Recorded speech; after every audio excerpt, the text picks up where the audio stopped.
सभी हरियाणा प्रदेश वासियों को नमस्कार, जय हिंद, जय भारत। प्यारे बच्चों, जैसे कि बीएससी एग्रीकल्चर जो है 6 ईयर और 4 ईयर का एग्जामिनेशन आ चुका है। बीएससी एग्रीकल्चर 4 ईयर का एग्जामिनेशन जो है वो 30 जून को है और जो 6 ईयर प्रोग्राम है उसका एग्जामिनेशन जो है 14 जुलाई को है। तो प्यारे बच्चों, इसकी तैयारी और बेटर कैसे की जा सकती है या किस पैटर्न पे आपका सिलेक्शन जो है यूनिवर्सिटी के अंदर श्योर हो सकता है, पढ़ने का सही मेथड होना भी जरूरी है।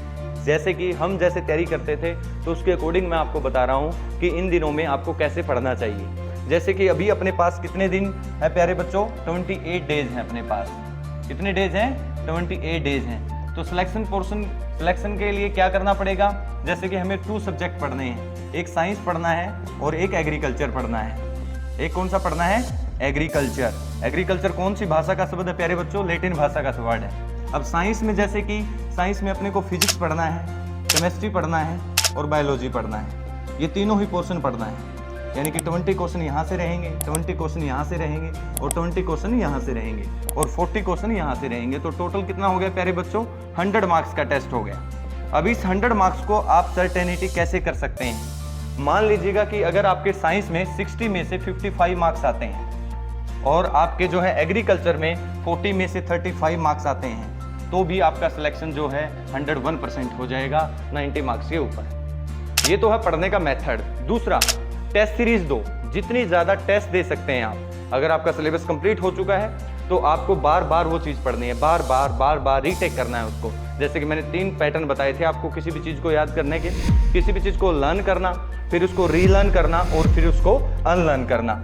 इस पैटर्न पे अपने को पढ़ना पड़ेगा। अब मान लीजिएगा आपको फिजिक्स लगता है कि फिजिक्स मेरा पक्का नहीं है, या इलेक्ट्रिसिटी वाला चैप्टर मेरा पक्का नहीं है, कार्बन एंड कंपाउंड का जो है केमिस्ट्री मेरा पक्का नहीं है, या हेरिडिटी वाला मेरा बायोलॉजी में टॉपिक पक्का नहीं है। तो उस टॉपिक को, कंसेप्ट को पकड़ो और पूर्णतः उसको करो और फिर उसका टेस्ट दो। टेस्ट दोगे तो आपका प्रैक्टिस होगी, उससे अभ्यास होगा, आपको पता लगेगा कि आप कितनी गलती कर रहे हैं। और प्यारे बच्चों, जब आप 100 मार्क्स का टेस्ट देते हैं, जब आप 100 मार्क्स का टेस्ट देते हैं तो मान लीजिएगा कि आपके 20 क्वेश्चन रॉन्ग हुए, तो आपको राइट के ऊपर काम नहीं करना।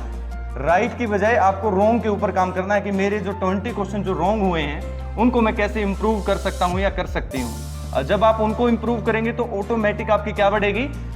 इंप्रूवमेंट बढ़ेगी। आपके धीरे धीरे करते करते एक दिन इतने मार्क्स आ जाएंगे कि आपको पता ही नहीं लगेगा कि आपका सिलेक्शन कब निकल गया।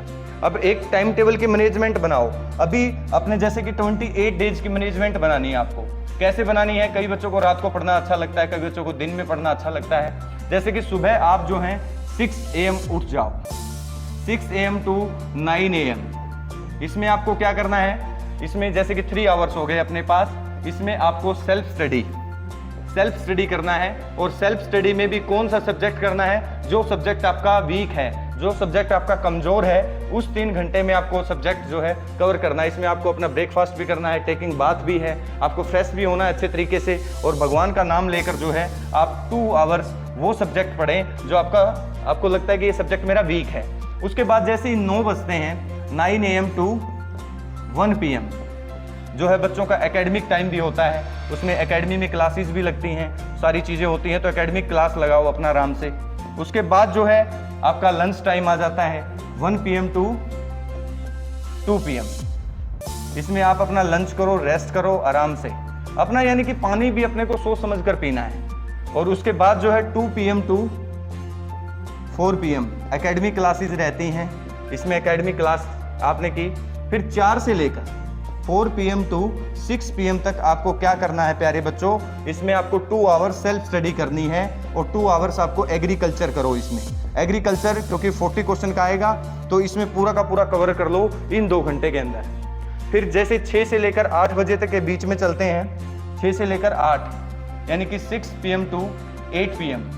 यहाँ पर अपने को क्या करना है? यहाँ पर आप रेस्ट करो, यहाँ पर रेस्ट करो, अपना डिनर करो, ठीक है, अपने पेरेंट्स से बात करो, ये हो गया। उसके बाद जो है 8 PM से लेकर अपना खाना खुना खाकर अब आपको क्या करना है?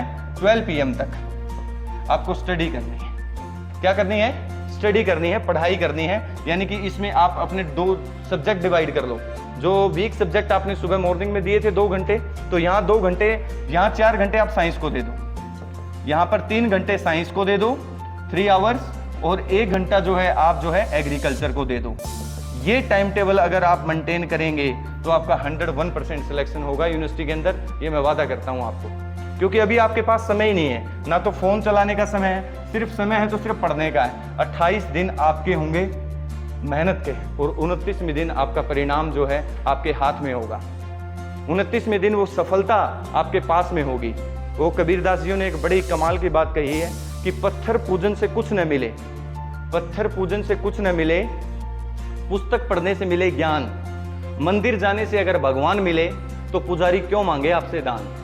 तो यानी कि भाव आप समझ गए हैं जो आपको कहना चाहता हूं कि पुस्तक पढ़ने से आपको ज्ञान मिलेगा। पुस्तक पढ़ो, आप जितना पढ़ सकते हो तो भगवान ऑटोमेटिक प्रकट हो जाएगा। जब आपकी नीति अच्छी होती है तो उसके फल भी अच्छे लगते हैं। प्यारे बच्चों, इस पैटर्न पे आपको पढ़ाई करनी है, चाहे दोनों सब्जेक्ट में से चाहे जो मर्जी सब्जेक्ट आप पढ़ें, चाहे साइंस पढ़ें या फिर एग्रीकल्चर पढ़ें। और प्यारे बच्चों, 10th बेस के बच्चों को एक बात कहूंगा कि जर्नल साइंस, ये जर्नल साइंस है, इसमें चीजें जो है फिक्स हैं। इसमें चीजें क्या है? फिक्स हैं। एग्रीकल्चर में भी चीजें क्या हैं? फिक्स हैं। यानी कि एक बार अगर आपने पढ़ लिया तो फिर आपको पक्की याद हो गई। आपको जीके टाइप आपके मन में जो है, दिमाग में जो है वो चीजें बैठ जानी चाहिए। अगर इस पैटर्न से आप तैयारी करेंगे तो आपका फास्ट सिलेक्शन होगा और आप सफलता के पीक पर जा सकते हैं। तो प्यारे बच्चों, इस टाइम टेबल को आप फॉलो कर लें, अपने नोट्स बना लें, अपनी कॉपी में राइट डाउन कर लें और इस टाइम टेबल को आपको अपनी लाइफ में फॉलो करना है। 28 दिन के बाद आपका रिजल्ट जो है बड़ा ही शानदार होगा। और जुड़ जाओ एग्री एकेडमी हिसार के साथ। नमस्कार, जय हिंद, जय भारत।